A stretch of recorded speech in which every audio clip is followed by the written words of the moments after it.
Good afternoon. We gather today in grief, in remembrance, and in celebration.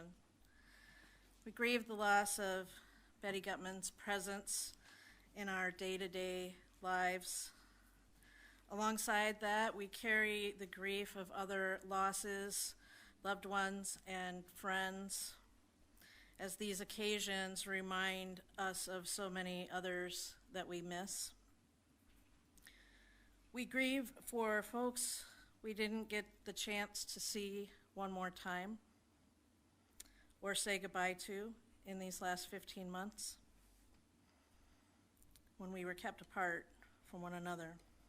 We hold grief for all of those things because we love one another, and grief is a profound expression of that love. We also gather today to remember Betty, who she was to us, and share those memories with one another, but also remember who we are because of Betty. Now, I only knew her for the last 5 years of her life, and she sat right there. And if I'm being honest, she was pretty cranky a lot. She was. And whenever I would see her, she would get this really dejected look on her face and kind of growl at me. I'll try to do my best, Betty. What am I even still doing here? What's the point? I don't have anything to do anymore. I don't have any purpose. Now, I know that sounds really sad, right? But I didn't think it was sad. And I would smile at her, and I would lay my hand on her shoulder and look her deeply in the eyes, and I would say, Betty, I wouldn't even be here in this community ministering to people and making a difference and having purpose in my life if you weren't here first and did what you did. You did all that work, and although your tasks, your menial tasks of washing dishes and serving on committees and making the decisions, even though that has passed for you, and it should, please rest on your laurels. When I look and see you sitting there every Sunday morning, I am reminded that everything that I do matters. I'm reminded that things that I do today are going to matter to somebody I haven't even met 50 years from now, because I started on Minnesota Valley U Fellowship's 50th year. And I would tell her that, and her scowly growl would melt away and turn into that big smile that was Betty's. And she'd give a little chuckle, and then she'd say, well, all right, I'll keep coming for you.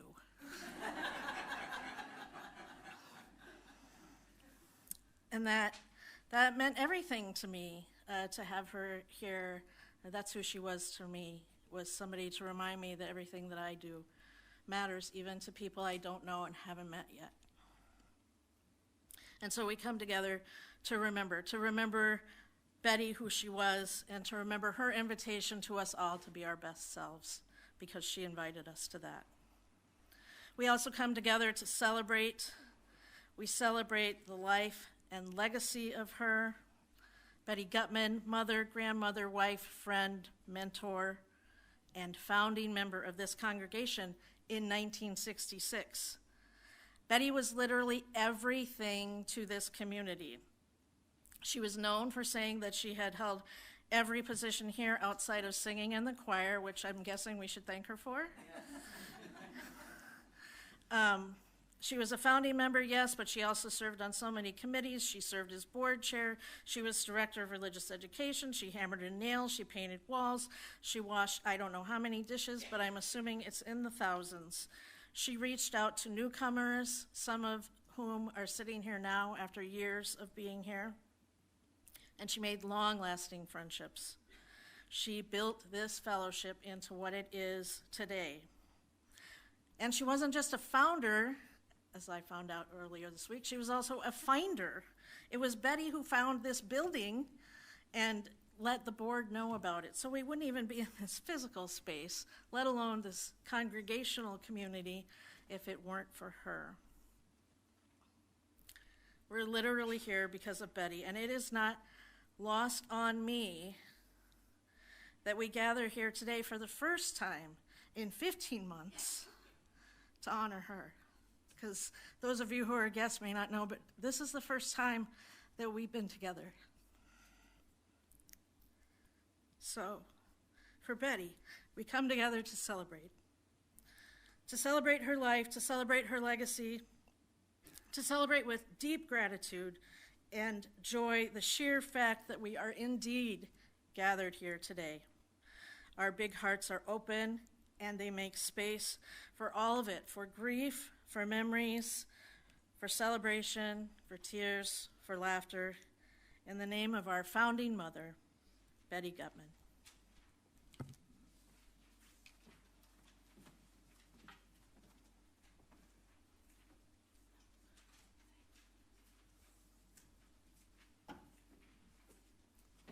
Thanks, Laura.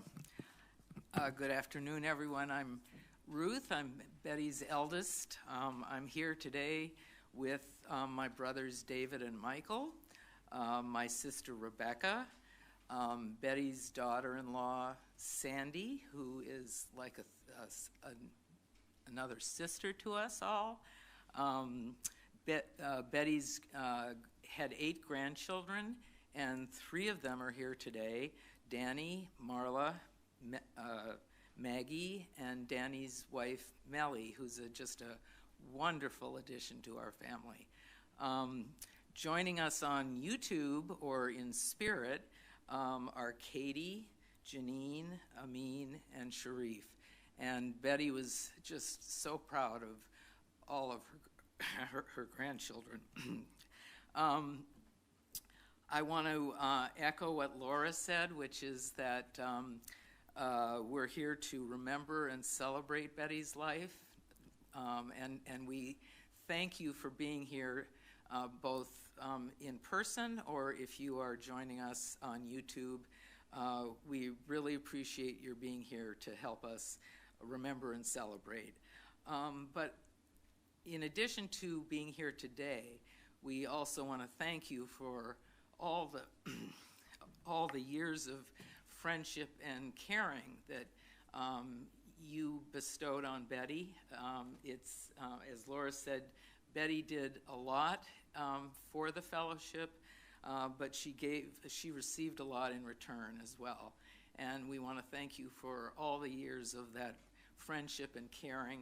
And that thanks also goes out to the community of people who I think are on YouTube with us at Friendship Village. So thank you for those years of friendship that you gave to Betty. Laura, thank you for guiding our family through this last year and helping us put together our service. Before I close, I just want to mention thank you. That I had the opportunity yesterday to go to George Floyd Square. I hadn't been in Minneapolis in a year, and so I wanted to observe and pay my respects. It was an opportunity also for me to reflect on Betty's life as an advocate for social change, and she was committed in so many ways, on so many levels, to advancing peace and justice, both in the fellowship, through the fellowship, but in other aspects of her life as well. I deeply regard that. I've tried to follow that in my own life, and it really is a part of her legacy. So with that, welcome, and again, thank you for coming. And Laura, I turn it back to you.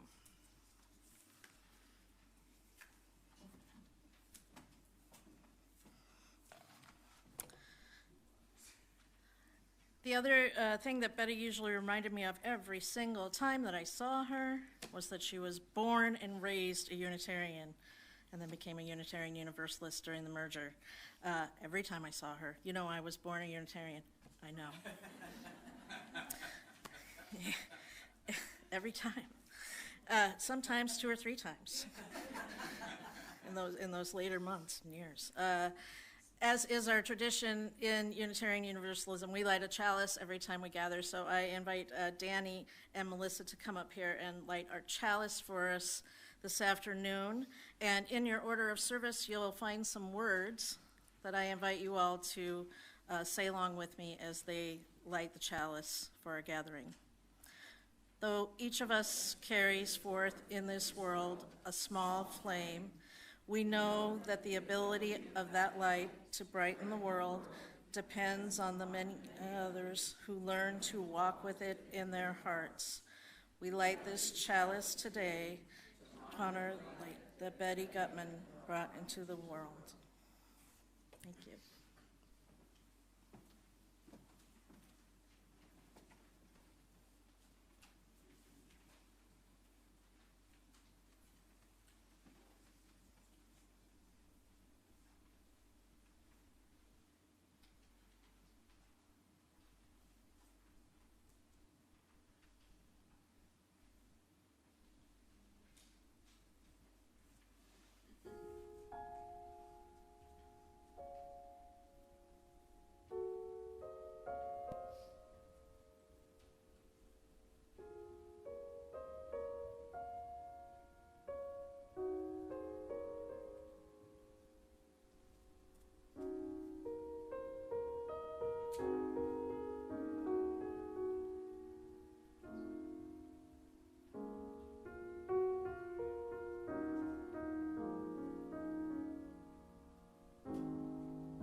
time for every purpose under heaven. A time to be born, a time to die, a time to plant, a time to reap, a time to kill, a time to heal, a time to laugh, a time to weep.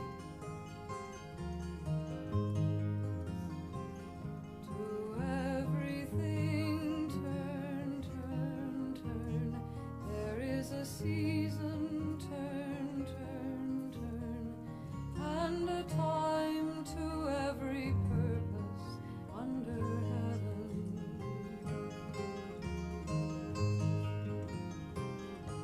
A time to build up, a time to break down, a time to dance, a time to mourn, a time to cast away stones, a time to gather stones together.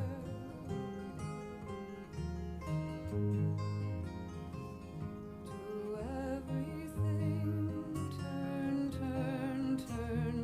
There is a season and a time to every purpose under heaven.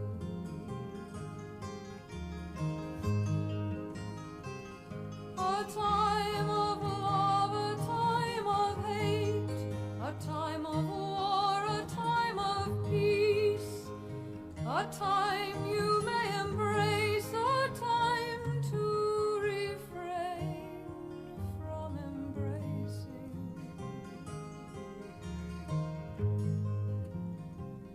To everything turn, turn, turn. There is a season, turn, turn, turn, and a time to every purpose under heaven.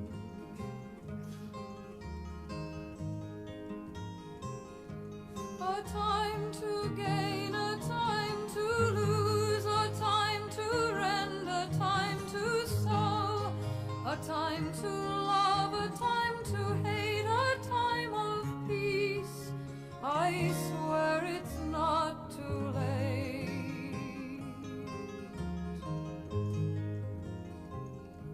To everything turn, turn, turn. There is a season and a time to every purpose under heaven, and a time to every purpose under heaven.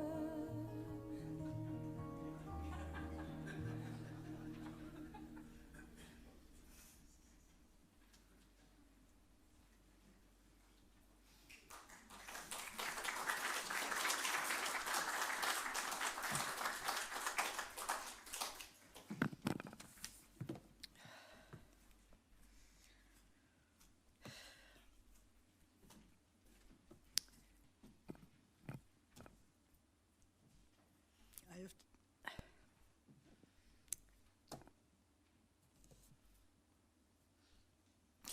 sorry for the tears. I have to blame my brother Mike for that last song. It's just too much. Anyway, I'm Rebecca Eunice, Betty's youngest, fourth and youngest child. Couple of things before I start. I've always been terrified of public speaking. But I kept telling myself I had to do this in memory of my mother. Also, my siblings kept telling me to keep this to 3 or 4 minutes max. It's longer, but I chalk it up to my siblings. As the youngest, my older siblings always wanted to shut me up.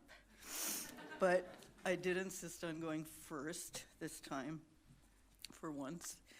I do want to also mention that my mother was a great lover of classical music and opera, so after these remarks, we've chosen a piece from Carmen, which was one of her favorites.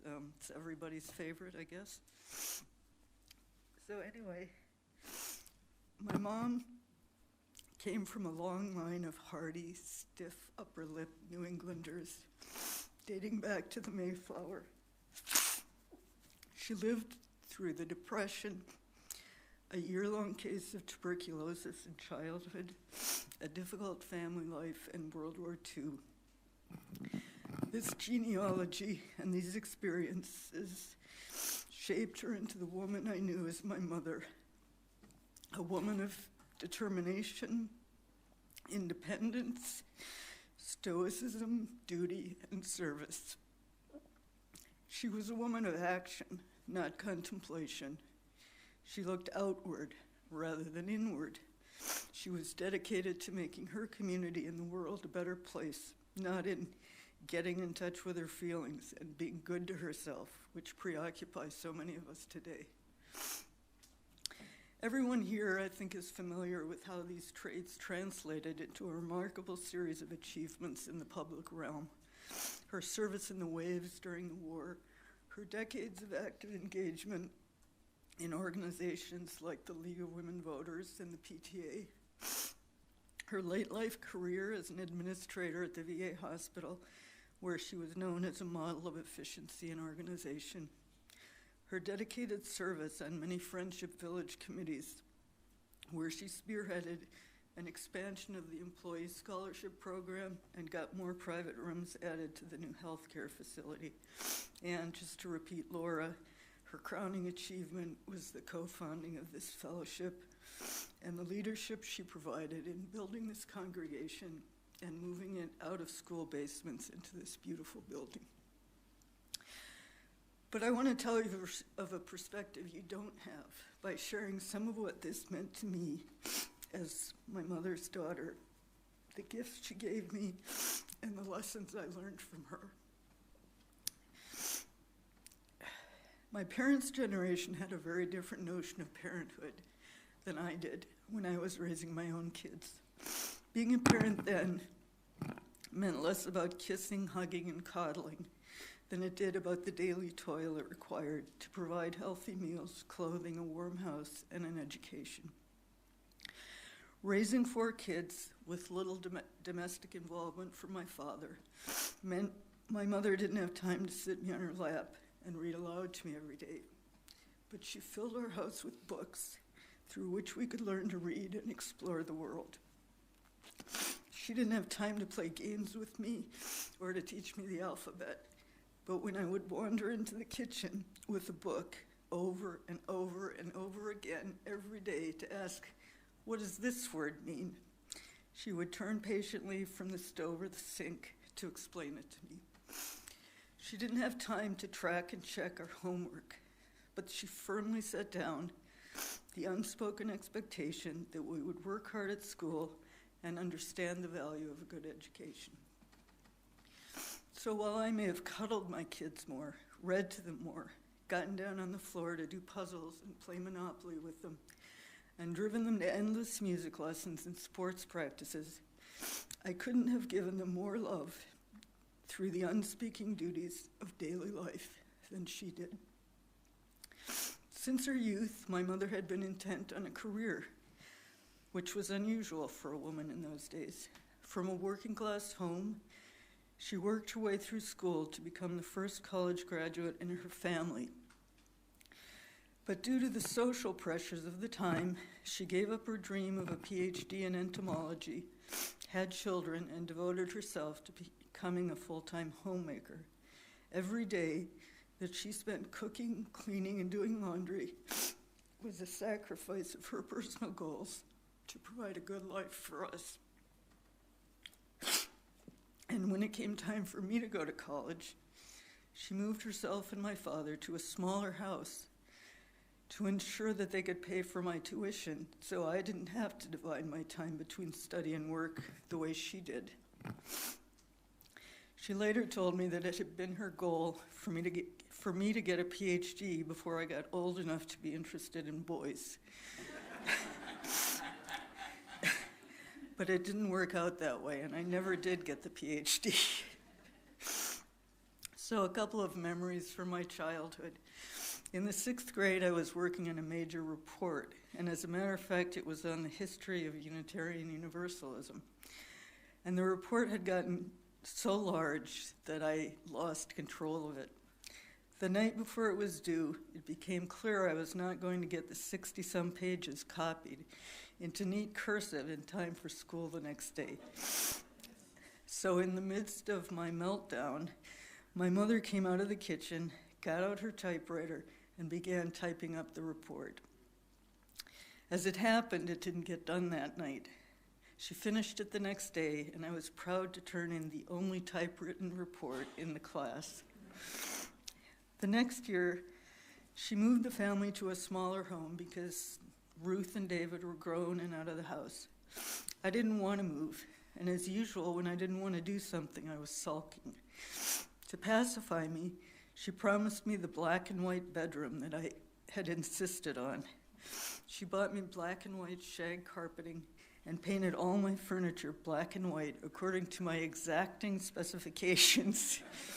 The frames of the desk and dresser had to be black, with alternating black and white drawers, and each of the knobs were in the opposite color from the drawer panels.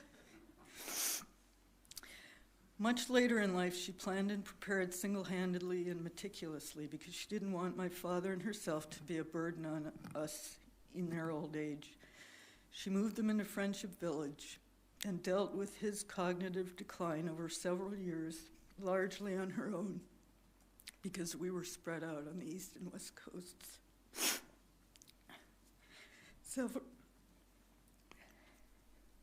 Several years later, she also managed her own decline, largely on her own as well. But in that regard, I want to give special thanks to Estelle Fox. I don't know if Estelle is here today, but she helped alleviate my mother's loneliness and isolation, and to give her some joy in those last years. Estelle, you were a great gift to our mother and her entire family. Two memories stand out from my last visit with her before she moved into assisted living.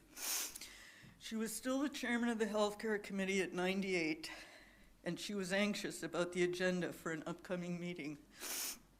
I told her, "Mom, maybe it's time to let someone else worry about the agenda." But that was not what she did in the face of duty.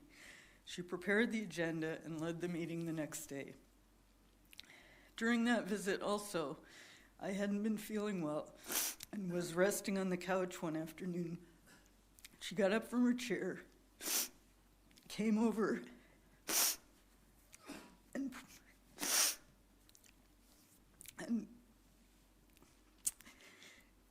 and put her hand on my forehead to check my temperature, as she had done countless times throughout my childhood.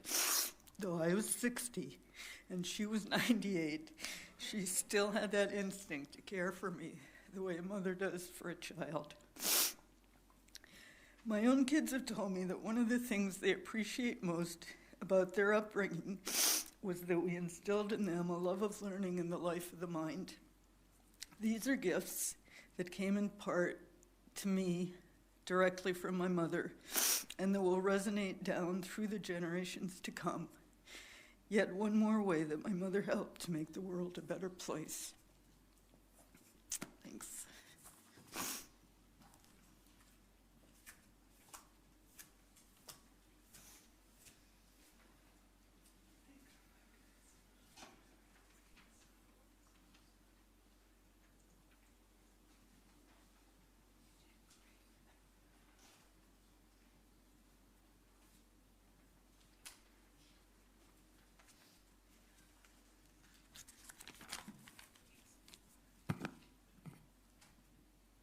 Good afternoon. I'm Michael Gutmann. I'm Betty's second son, the third child. Thank you, Rebecca, for that. I grew up in this fellowship in the UU Church, and I remember the time in our Bloomington home when members of the First Universalist Church met to discuss beginning this fellowship. First Universalist was growing so that it could no longer accommodate all its new members.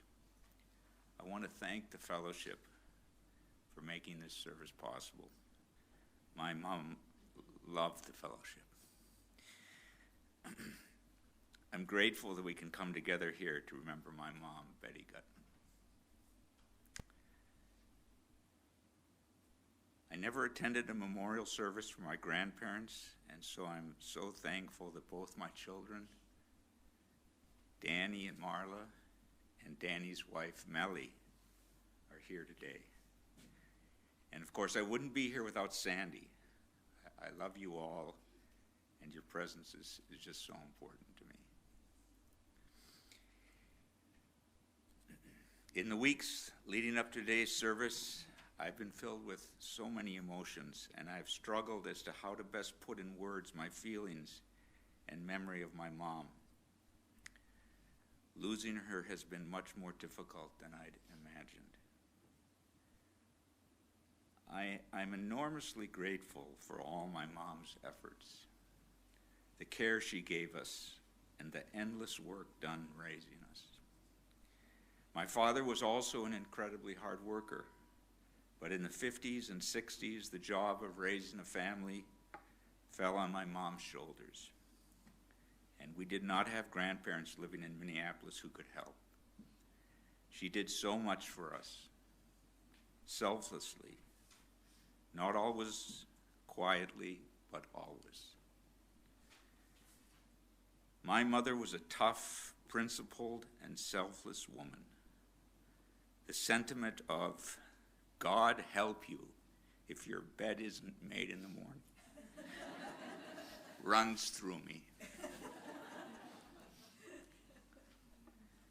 My mother left me with a sense of purpose, that it is necessary to be aware of the world around us, to come to thoughtful opinions about it, and to participate in it. We walked together to the poll in November 1972 when I voted in my first election. She and my father were from a time and place where one didn't say, I love you. But in my mother's endless efforts, I certainly know she loved us. Near the end of her life, I visited Friendship Village, and one evening I was able to sit quietly with my mom and tell her how grateful I was for all she had done and that I loved her. I'm very thankful for that. In the end, despite all the ups and downs, and there were many, it was through her actions and mine that we shared our love. On the last weekend of my mother's life, Rebecca called me. If you want to see Mom again, you'd better come to Minneapolis as soon as possible, she said. We took the first flight the next morning and were with my mom when she died. It was one of the most profound moments of my life. To be with my mom when she passed away was a great, great blessing. Thank you, Rebecca, for making that phone call. I was touched by my daughter Marla's opening line in her guest book entry at the online obituary. I love you, Grandma Betty, she wrote. Perhaps then I've done okay when those are the first words my daughter put down. Mom, you lived a long and remarkable life. I know you gave us everything you could and more. I love you, and I think of you every day. Thank you.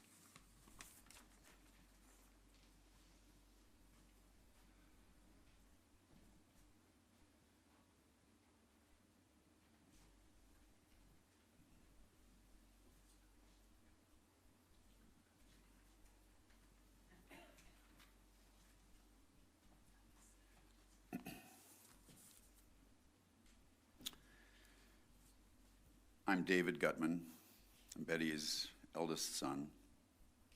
Thank you all for being here.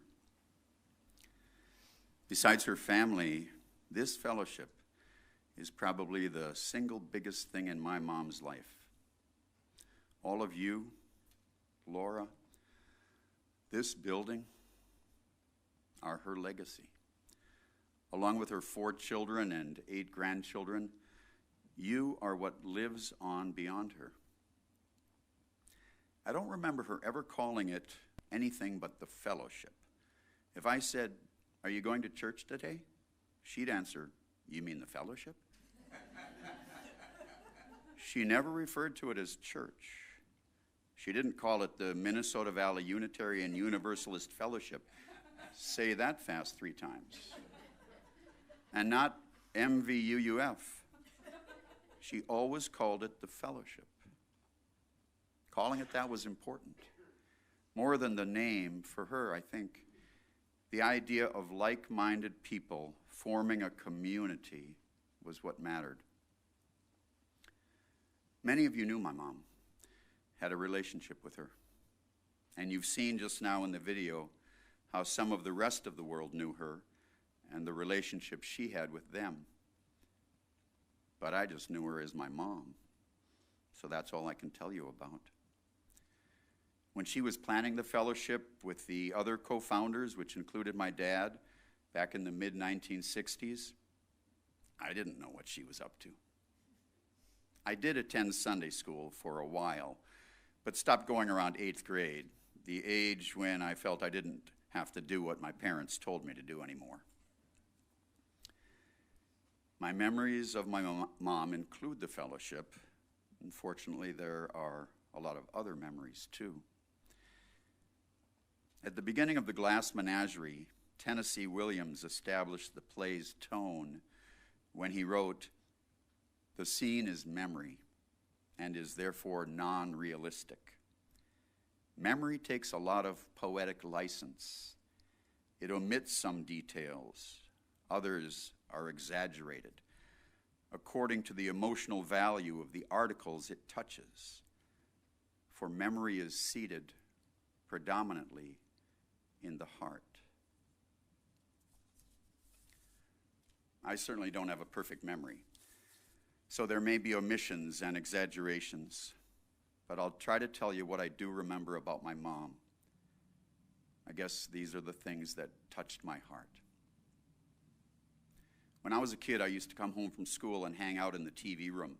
We had one of those big, old-fashioned black and white TVs with rabbit ears, and I'd watch the Bowery Boys. My mom would bring me cookies and milk. I'd watch Satch and Slip Mahoney get in and out of trouble and laugh. "How are the cookies, dear?" she'd ask. "Good," I'd say, and drink some milk. On weekends after breakfast, she used to say, "Now you kids go out and play. Be back for dinner." Things were different then. Anyway, one day, I was 12, I came home early and told her I didn't feel good. She put her hand on my forehead and said, "I'm calling the doctor." He actually came to our house. Then we went to the hospital and he took out my appendix.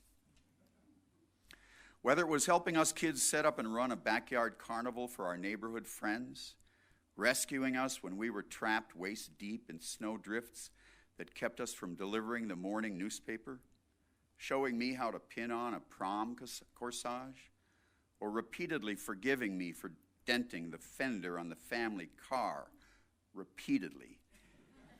My mom was always there for me. She always had my back, even sometimes when I didn't want her to. I got punched hard in the nose one night by the left tackle on the football team, and she insisted on going to school the next day, where she confronted the other mother and the boy who'd hit me. She demanded an apology. Embarrassing? Yeah. Stubborn? For sure. She refused not to deal with the problem. I remember my mom's voice well. I could tell when she had approved of something.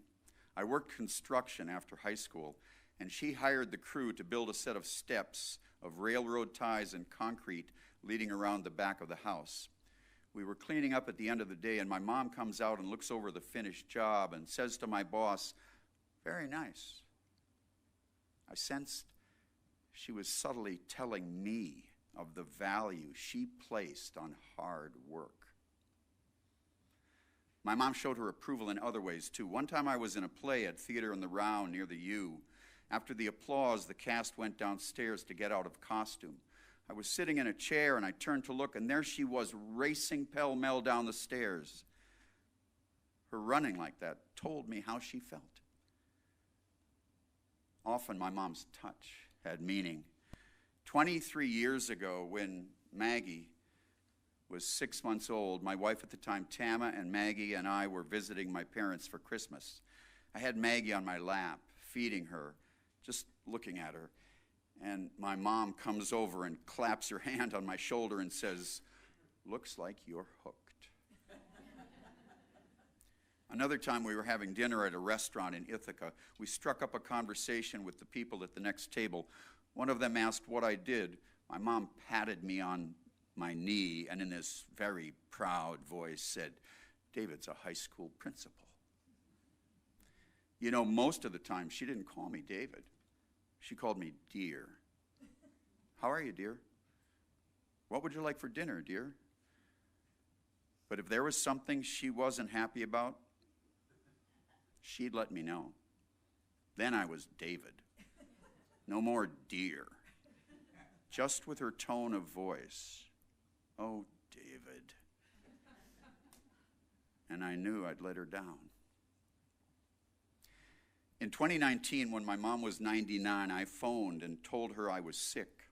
She asked if I wanted her to come to New York so she could take care of me.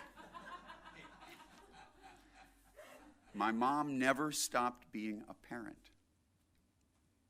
And as you know, my mom was tough as nails.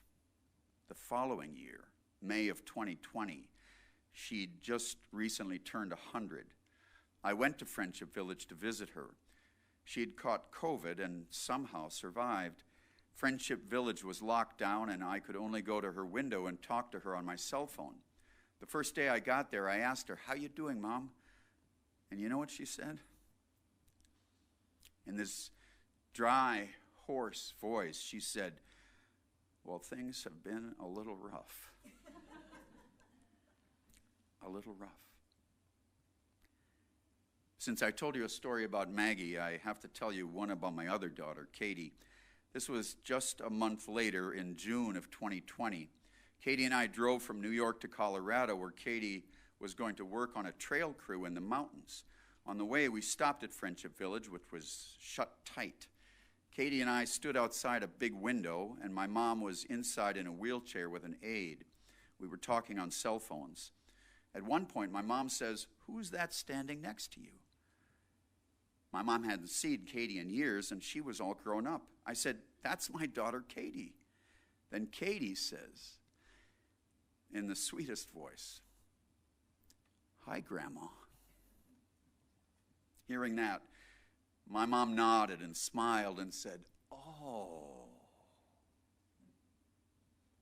Without ever giving me any explicit advice, but instead by her example, my mom taught me how to be a good parent. My mom's touch, her smile, her laugh, her voice, these are the things I remember. In many ways, my mom was an original. She loved nature and was an early environmentalist. She loved animals, especially dogs, and was an original animal rights advocate. She loved birds, and for years had a bird feeder outside her apartment at Friendship Village. She could name lots of them. She'd say, "Come take a look at this finch." My mom was an original feminist, way ahead of her time in advocating for, in today's parlance, gender equity and racial justice. My mom was an ethical person. She was honest. She believed in fairness. And long before it was politically correct or woke, she would talk about tolerance and respect. When she heard about an instance of discrimination, she'd say, "That's terrible." The principles that UU congregations are based on, my mom believed in those things. It was her faith. She was always serving on a committee, trying to make things better, fairer, and more just.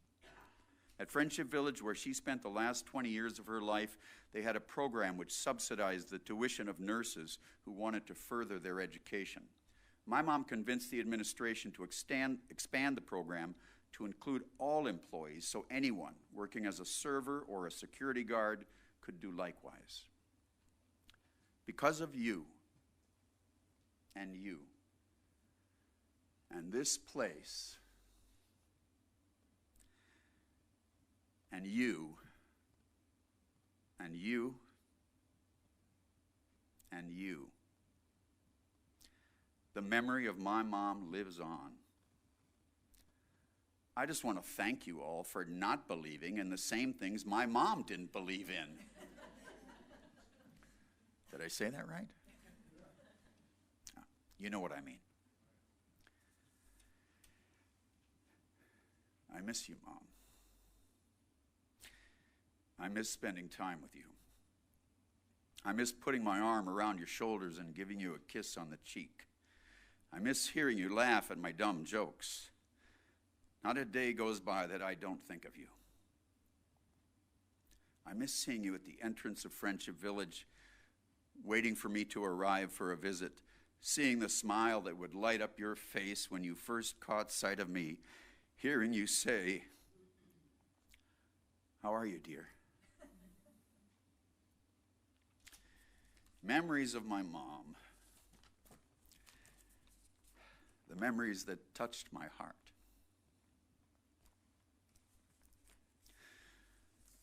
I love you, Mom.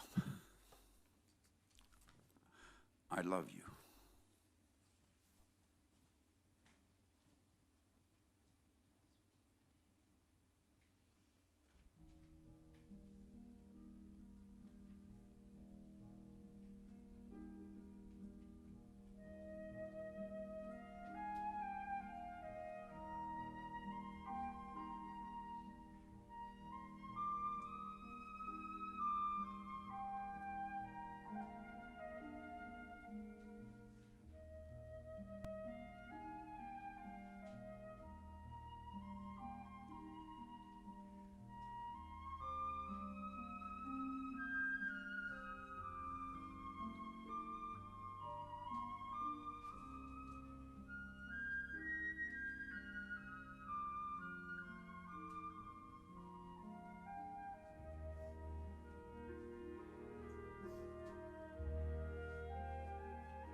We're gonna open the mic up, as we often do on these occasions, for folks to share memories today. And Marla, Betty's granddaughter, is going to start.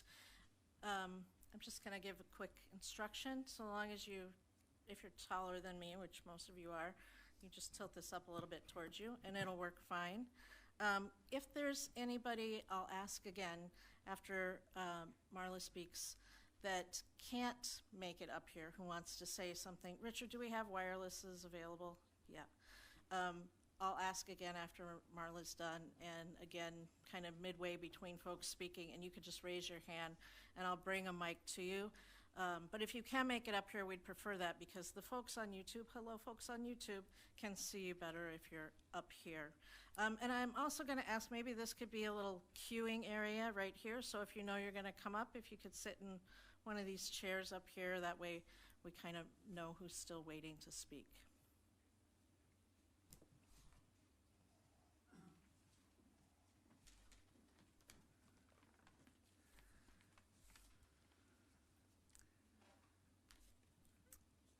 I grew up on the West Coast, a 3-hour plane ride from my grandparents in Bloomington, Minnesota.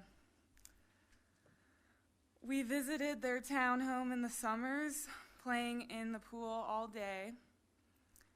I would watch my grandpa Helmut eat chips with a knife and fork when we returned to their home for sandwiches after swimming. In September of 2016, when I was 26, I drove to Minnesota to both visit my grandma and thru-hike the Superior Hiking Trail. I stayed with Betty in her apartment at Friendship Village before and after my hike.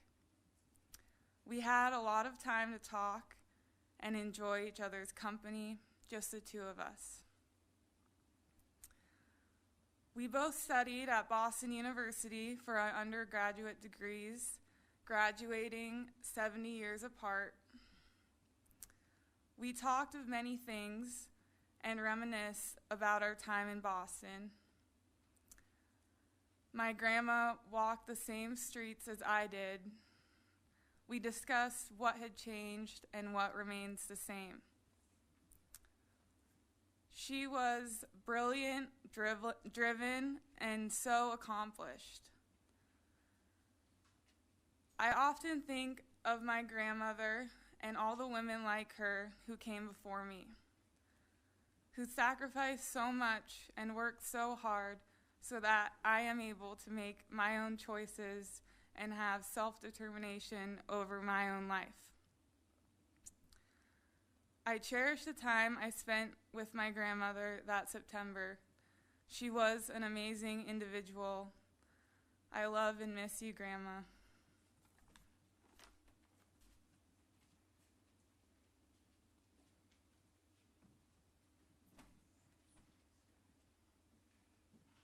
Is there anyone who wanted to speak who can't walk up? No? Then Steve, did you want to speak? You could come on up, and anybody else can go ahead and just grab a seat here and start a queue.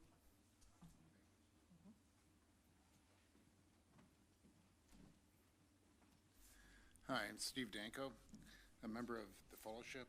I guess I have to call it that, don't I? I cannot tell you how many committees I've served on with Betty over the years. And, you know, it's sort of like she was a permanent addition to the steering committee for, 40 years or something? It's just a huge amount of time. Betty was one of those rarities, a lifetime UU.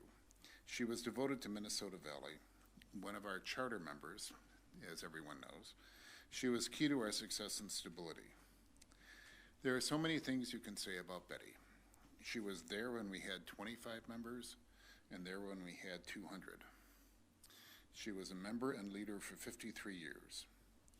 At the end of her life, people would often refer to her as Mom, recognizing her significance in founding and developing the fellowship. It is said that Betty was a member who found our current church while taking a walk from our meeting at Westwood School. When we joined the church in 1982, she was operations building chair. a capacity she served in for many years, and she was again on the building committee when we started the remodel and expanded the church in 2000. Betty's devotion was second to none.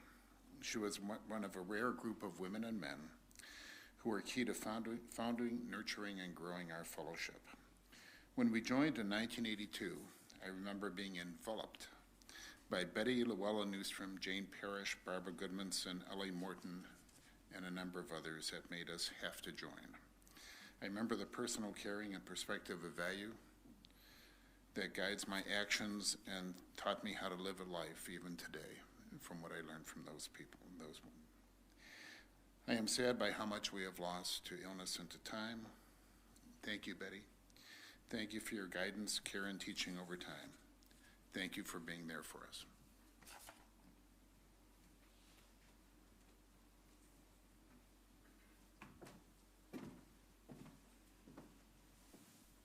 Hi, I'm Danny Gutmann, son of Mike, and really glad to be here today with all of you, and happy to say a few words about my grandma, who I really loved. And I just wanted to say something from the heart, which is all those memories of traveling from Portland out to Minneapolis and spending time with my grandparents and my grandma really meant so much to me. I remember just sitting there watching her read or talking and listening to things I had to say as a kid. I always had a ton of energy, and I remember the ethic of hard work and determination was something that she passed along to me. I love my grandma very much, and it was just amazing to see her live to 100 years old. That really was a really special thing to see everything that she's done and accomplished that many of us have mentioned today. So really glad to be here with all of you celebrating her life, and happy to say that I love my grandma so much and I think about her all the time. Thank you.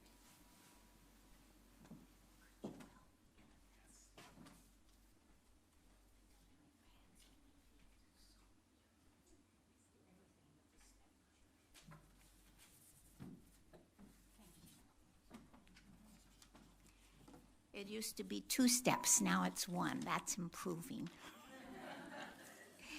My name is Sandra Smalley. The last 5 years I've lived in Friendship Village, where Betty had lived for many years. And as I walked in the door, she of course already knew me, and she looked at me and she said, "Well, I'm glad you finally made it." And then she said, "You are on the medical committee." Didn't even know what it did, but I did not argue with Betty. And so I started to go to meetings, and she had formed, of residents, a medical committee to hear reports about what was happening so we could keep us all more up to date on the medical side of where we were. She had a passion that she discovered once we knew each other about a year. It was my cat, Shadow. Shadow is a Bombay, and he's extra large. People at Friendship Village sometimes called him the Buddha cat because he just sits and looks. Betty would come to visit me, have a little wine, and watch the tail of Shadow. She loved to see the tail shift. Don't ask me. Shadow thought she was fine, so he recognized her when she walked in the door after a while. I had the opportunity to interview both Jack Tilfer and Betty Gutmann as they became 100. And so I sat with both of them together, and I asked them a whole series of questions. And I was interested in what you said, because I said, "You guys, what is the most difficult thing about growing what I call old? I have just gone over the threshold from old to old. And that's a whole different process." And they both looked at me, and Betty piped up right away and said, "To have a purpose." And she meant it. She said, "Everything I used to do, I no longer want to or can do. So what is my meaning and purpose? Jack Telfer said exactly the same thing, and then we went from there. She called herself, I am Sandra's, I am your Sherpa. That meant she knew the ins and outs of Friendship Village, and she was there to guide me so that I could be helpful too, she said. And so she would go to this person for that, go here for there, and we saw each other probably 4 or 5 days a week. It was very sad for me at the end when I couldn't get in to see her and couldn't interact with her, and that was a sad memory. But all of my other memories about these 5 years when I really got to know Betty very well are some of the sweetest memories of my life. Thank you.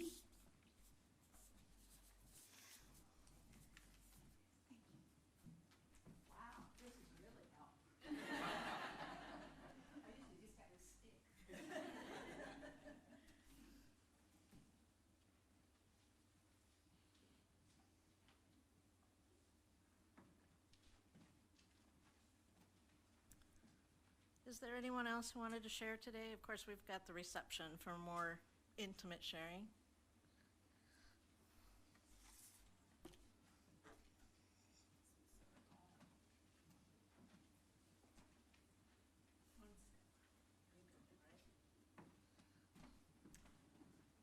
Wasn't going to do this, but I can't resist. Judith Anderson, our family has been here at the fellowship a long, long time.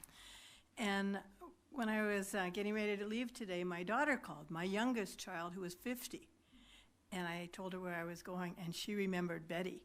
And here's this kid who I think thought of Betty and some of our other elders somewhat like a grandparent as well.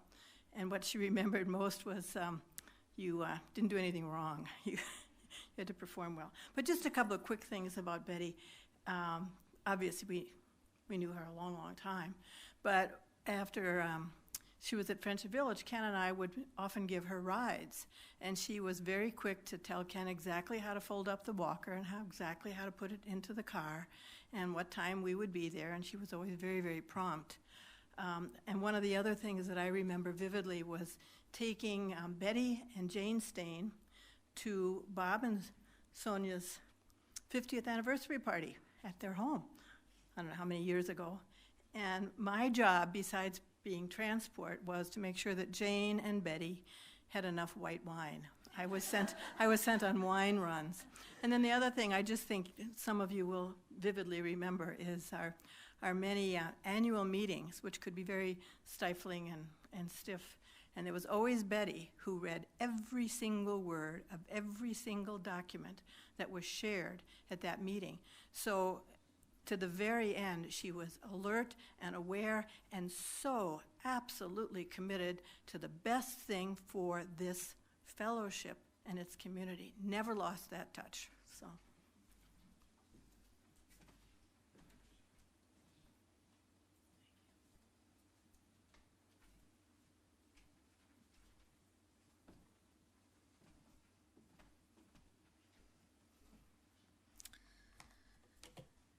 Thank you all for sharing.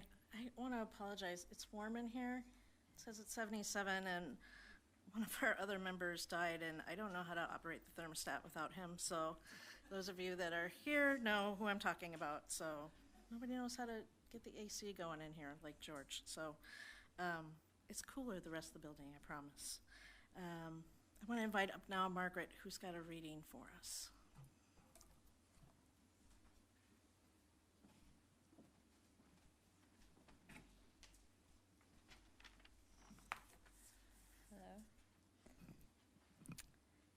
This is a passage by Ralph Waldo Emerson, who was, in addition to being a poet and a philosopher, also a well-known Unitarian.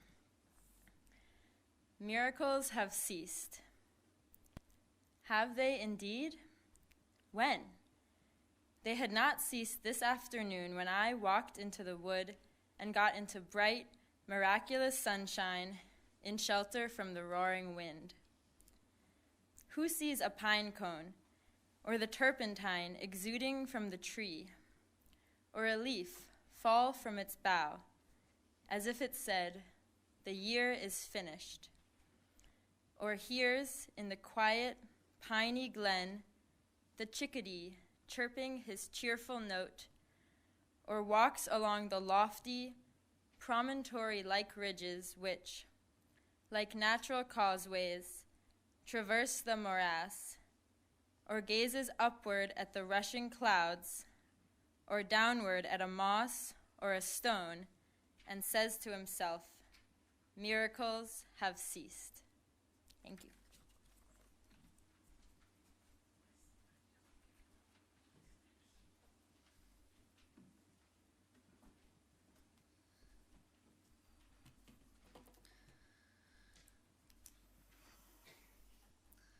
So if you have somebody that you care about next to you, I invite you to grab onto their hand, although I know it's a strange time, so if you don't want to do that, that's okay too.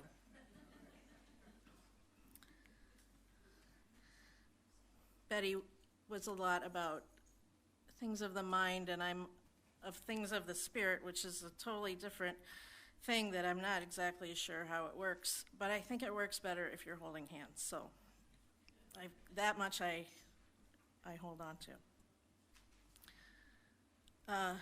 Though Betty is no longer here with us in spirit, or with us in body, she is with us in spirit.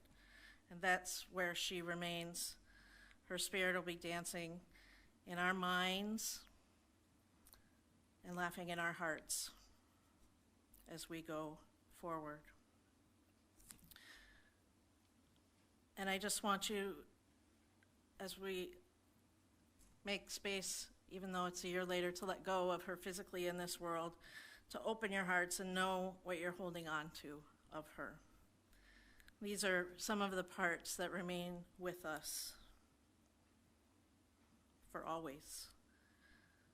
A loving mother and grandmother, brilliant, an early feminist, friend and mentor, lifelong advocate for peace, justice, and fairness, an opera lover, determined, a dutiful mother who sacrificed her personal goals, born and raised UU, founder of The Fellowship.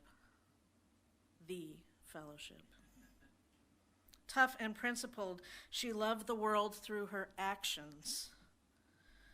She refused not to deal with the problem. A Sherpa. She looked outward, not inward. She was always in pursuit of purpose. A shadow lover. She wanted to make the community better. She always had time to explain what a word meant. Snowdrift rescuer, fender bender forgiver, reader of all documents and all minutes of every single meeting. And if they were not posted, she would let us know. A model of efficiency. I love you, Grandma Betty. First college graduate in her family. Lover of learning, independent, still a chairwoman at 98.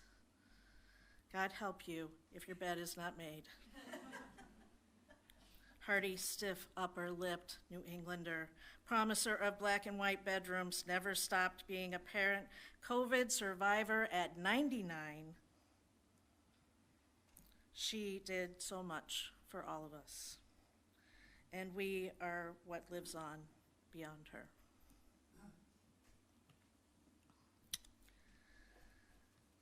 Thank you, Betty.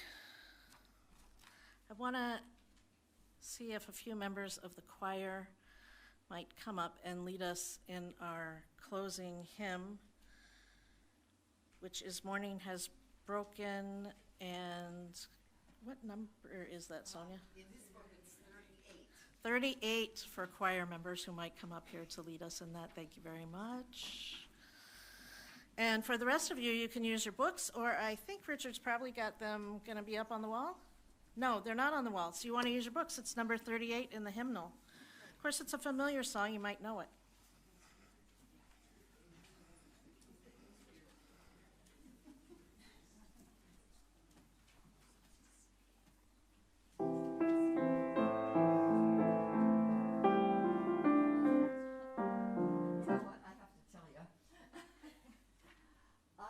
Nervous about playing this memorial service, but I love Betty totally, and I haven't played for 2 years, and this morning I thought, am I going to flub everything? And I did. But it's not my fault, it's Betty's fault. So I invite you all to rise and sing boldly so we don't hear Sonia's voice.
Yeah, I want to thank Sonia for coming in today.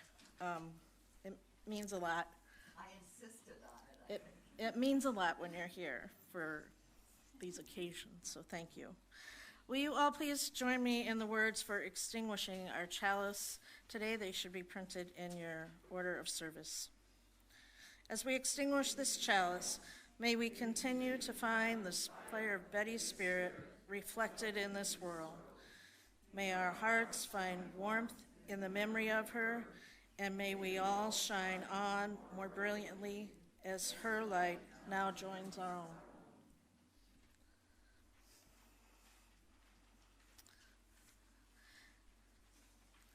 We thank you all for coming. Please join us for refreshments downstairs.